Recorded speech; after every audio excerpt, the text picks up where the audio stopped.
Ari Lasso gelar donasi untuk pejuang kanker di ulang tahunnya ke-50.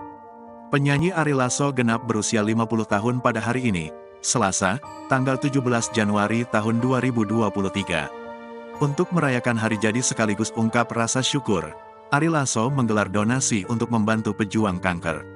Ia pun mengajak orang-orang untuk juga mendonasikan uangnya berdonasi.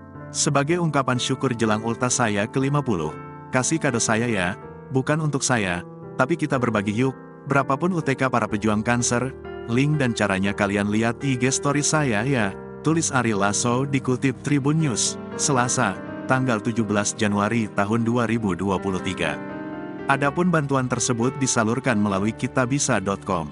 Lebih lanjut, Ari Lasso mengucapkan terima kasih kepada orang-orang yang telah menyisihkan rezeki untuk ikut berpartisipasi dalam donasi ini. Terima kasih @kitabisa.com yang udah menyiapkan ini. Makasih ya semua, tulis Ari Lasso lagi.